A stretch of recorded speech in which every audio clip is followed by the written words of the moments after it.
Bonjour les amis, ça faisait longtemps que je n'avais pas fait une vidéo. J'avais pas de nouvelles vraiment à propos de mon voyage. Puis j'ai manqué d'inspiration aussi pour parler de choses de là-bas. Je me concentrais sur ce que j'avais à faire à propos de mon voyage. Là, j'en ai beaucoup de fêtes. Mon passeport, je l'ai reçu une semaine d'avance. Je viens d'acheter mes billets d'avion. C'est officiel, je pars le 5 août. J'arrive là-bas le 7 août. Ça, c'est officiel. Il va me rester juste à booker mon logement maintenant. Je pense que je vais louer un condo pour 2 mois, puis par la suite, je verrai.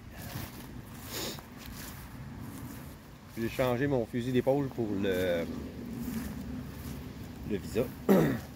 Au lieu de faire toutes mes démarches pour obtenir des papiers, faire autoriser mes papiers par l'ambassade des Philippines ici, puis ensuite demander mon visa de retraité là-bas, j'ai choisi une autre option. J'en parlerai plus tard.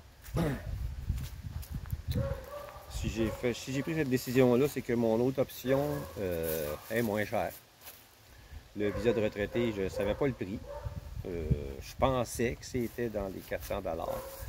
Non, dans les 400 $, c'est le renouvellement annuel. Le visa lui-même, la première fois que tu le demandes, c'est 3000 $. Plus les frais de notaire pour faire notarier mes papiers, comme quoi que c'est bien moi qui envoie les papiers à Ottawa, c'est un 300-400 $. Les frais de traitement à l'ambassade, c'est 45 $ du papier. J'en avais 2. En plus, il faut que je paye la poste pour l'envoyer, puis la poste pour qu'il me le renvoie. Puis une fois rendu là-bas, la demande pour mon visa, c'est 3000 $, plus 8 photos, plus telle affaire, plus telle affaire. Là, j'ai dit, wow, ça va faire. C'est assez. J'ai choisi une autre option qui va être beaucoup moins chère, puis qui va me permettre d'avoir un visa que je n'aurai pas besoin de renouveler. C'est moins compliqué à faire pour ici. Là-bas, ça va être pas mal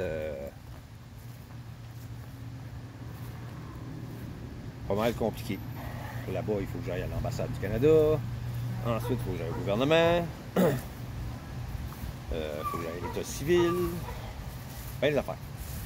Mais je vais être sur place, ça va être moins compliqué. Puis surtout, ça va coûter moins cher. Puis encore mieux, la terre que je vais acheter, en utilisant cette option-là, la terre que je vais acheter, il y en a 49% qui vont m'appartenir. Donc, c'est une bonne chose. Ça veut dire que ceux qui pourraient avoir peur que je me fasse voler, scammer, puis ci, puis ça, en prenant un visa de retraité, puis en achetant une terre, puis en le mettant au nom d'une tierce personne, parce que je ne peux pas le mettre à mon nom. Il y en a qui m'ont dit « Ah, tu vas te faire mettre dehors, ils vont te voler, puis ils vont dire la terre m'appartient, puis je veux pas que tu vives dessus, va-t'en, puis ils vont garder la terre, puis te le quitte, puis toi, tu n'auras plus rien. » L'autre option que j'ai choisie, je l'ai choisie un peu à cause de ça. J'ai vu qu'il y a... j'ai vu des vidéos comme quoi il y avait ce genre d'histoire-là qui était arrivé. Puis j'ai dit, on va faire une pierre deux coups. Je vais dépenser moins d'argent, puis je vais sécuriser ce que je vais investir. Donc, c'est un mieux. Il y en a qui pensent que je prends des risques. Je vois pas pourquoi je prendrais des risques. Les gens qui pensent que je prends des risques et que ça marchera pas, mon plan.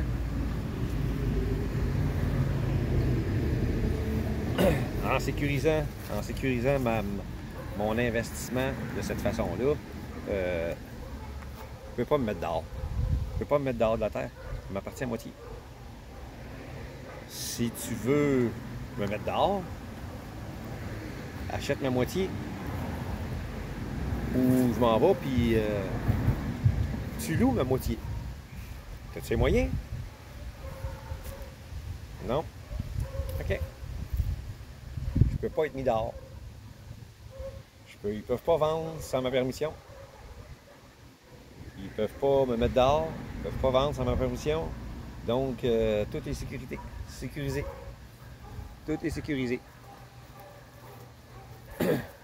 C'est le seul moyen pour sécuriser mes biens. Puis c'est aussi le seul moyen pour que ça me coûte le moins cher. Parce que la plupart, j'ai compris quand j'ai vu le prix. Quand j'ai vu le prix du visa de retraité, j'ai compris pourquoi que la majorité des expats là-bas choisissent le visa de touriste. Mais là, le problème avec le visa de touriste, c'est qu'il faut que tu le renouvelles tout le temps, une fois par année. C'est à peu près 5000 $. 5000 $? Non, 500 $. À peu près 500 $ pour le renouveler chaque année. Puis, ils ont fait une nouvelle loi au mois de juin. Avant, tu pouvais rester pendant 3 ans aux Philippines sur le visa de touriste. Puis après ça, tu devais retourner dans ton pays d'origine pendant au moins 1 mois. Puis tu pouvais retourner là-bas et recommencer le même pattern. Un visa temporaire de 1 mois, ensuite tu le renouvelles 2 mois, tu le renouvelles 3 mois, tu le renouvelles 6 mois, puis après ça tu le renouvelles tous les années. Jusqu'à 3 ans. Mais là, on ne peut plus. Maintenant, les extensions, le maximum que tu peux faire, c'est 1 an. Donc, tu arrives là, et même le premier temporaire, il est plus 1 mois, il est 59 jours. Donc, à peu près 2 mois. Tu prends un visa temporaire de 59 jours, tu l'extensionnes d'1 mois, il faut que ça fasse 3 mois. Après ça, tu l'extensionnes de 3 mois, 6 mois, tu l'extensionnes de 6 mois, 1 an, bye bye. Retourne-toi dans ton pays. Au moins 1 mois. Après ça, tu recommences. Je sais pas s'ils veulent obliger les gars à prendre le visa de retraité ou à se marier. Mais il y a une raison en arrière de ça. Peut-être aussi c'est à cause de ceux qui viennent avec le visa de touriste, puis qu'ils n'ont pas de... Ils n'ont rien à dire. T'sais? Ils n'ont aucun compte à rendre au gouvernement, sauf de renouveler leur visa. Ces gars-là, en faisant ça, quand tu vas avoir le visa de retraité, tu dois montrer carte blanche, comme quoi que tu n'as pas de dossier criminel. Ces gars-là, ils n'ont pas de dossier criminel à montrer. Ils peuvent se rendre là, sur le visa de touriste, puis avoir fait des crimes, avoir un dossier criminel, puis pouvoir se rendre aux Philippines. C'est sûr que quand tu as un dossier criminel, tu peux pas transiter par les États-Unis, mais tu n'es pas obligé de transiter par les États-Unis pour aller là. Par exemple, moi, l'avion que je prends, là, c'est Qatar Airways. C'est une compagnie arabe. Je prends l'avion. La plupart des compagnies américaines ou canadiennes, Air Canada et canadienne, American Airlines, fait des escales en Amérique du Nord. Air Canada, tu as une escale à Vancouver ou à Toronto. Après ça, tu as une autre escale à Hong Kong ou à un pays asiatique. Après ça, tu t'en vas aux Philippines. Air Canada, 2 escales. American Airlines, 2 escales. Une à Los Angeles, puis l'autre en Asie quelque part. Je sais qu'il y en avait un qui était à Hong Kong, puis j'ai vu un autre arrêt en quelque part, je me souviens plus où. Tandis que Qatar Airlines prend l'avion à Montréal, je m'en vais direct au Qatar. À Doha. Direct là-bas. Tac. Là-bas, je change d'avion. Encore un avion de Qatar. Philippines. Un arrêt. 8 heures de temps, mais un arrêt. J'ai vu des compagnies, 17 heures d'arrêt à une place. Un autre, fallait que tu changes d'aéroport. American Airlines. Il descend à Los Angeles. Il y a 2 aéroports, il paraît, à Los Angeles, parce qu'il disait qu'il fallait que tu changes d'aéroport. Tabarnak.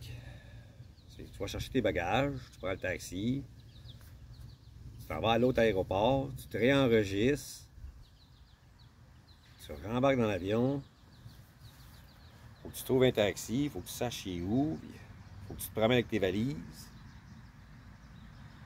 Si t'en as pas beaucoup, c'est moins pire, mais là encore, il faut que tu changes d'aéroport, il faut que tu ailles ailleurs. Si l'aéroport est à l'autre bout de la ville, tandis que là, j'ai rien de ça avec Qatar. Puis en plus, contrairement à Air Canada, les bagages en soute sont gratuits. C'est pas plus cher. C'est pas plus cher qu'Air Canada, là. Les billets que j'ai payés, 2500$. Air Canada, là, la fille, elle m'a dit ça, là, Air Canada, les bagages 31 kg, ci, puis ça. Premier bagage 30$, deuxième bagage 100$. Ouh. J'arrive à Qatar. C'était 2600 d'Air Canada. J'arrive à Qatar, 2540 cucs. 2 bagages en soute gratuits. 2 bagages en haut. Une valise, une petite valise de 15 kg. Puis un bagage à main. Un genre de mallette, là. Pour mettre mon laptop, ces choses-là. Fait que, on repassera avec Air Canada y incorporé. Et en plus, Air Canada, il paye nos bagages. À ce temps-là, je ne sais pas si vous n'entendez parler aux nouvelles, là, mais moi je suis ça. Là. Des retards à pu finir, des délais. Je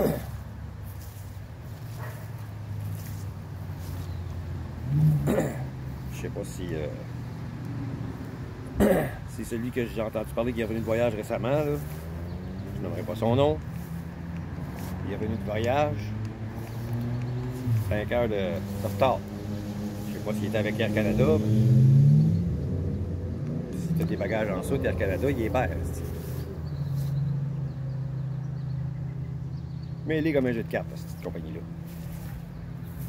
Même le gouvernement canadien sont mêlés comme un jeu de cartes. Ça m'aurait coûté moins cher si ça n'avait pas été deux. Ça n'avait pas été 2 autres. Petite gang de sans-dessin. Tu appelles au gouvernement, puis ils te disent qu'il faut que tu fasses une nouvelle demande de passeport. Si tu arrives au bureau avec tous tes papiers remplis, tu as fait venir un certificat de naissance du gouvernement qui t'a coûté les yeux de la tête, parce que tu le payes, le tabarnak. Tu arrives là-bas, oh, je n'ai pas besoin, je fais un renouvellement. Comment ça, un renouvellement? J'ai appelé au gouvernement, à votre bureau, puis ils m'ont dit qu'il fallait que je fasse une nouvelle demande. Mais non, ça fait pas 15 ans qu'il est échu. Elle m'a dit 5 ans. Elle devait penser à sans dessin. Elle l'a pas dit, hein? Il faut pas qu'ils parlent l'un contre l'autre. Il travaille pour le même bonhomme.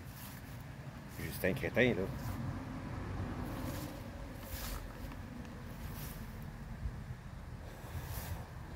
Fait que c'est ça, les amis, les nouvelles. Je vous laisse là-dessus. On va probablement faire une vidéo avant de partir, ça c'est sûr. Peut-être en faire une coupe. Mais là, il faut que je quitte, sinon je vais être obligé de le recommencer. Il va être trop long. Alors, encore une fois, si vous aimez ce que je fais, abonnez-vous. Likez mes vidéos, c'est important. Faire grossir ma chaîne. Puis partagez-les avec d'autres. Je vous dis à la prochaine. Merci d'être là. Au revoir.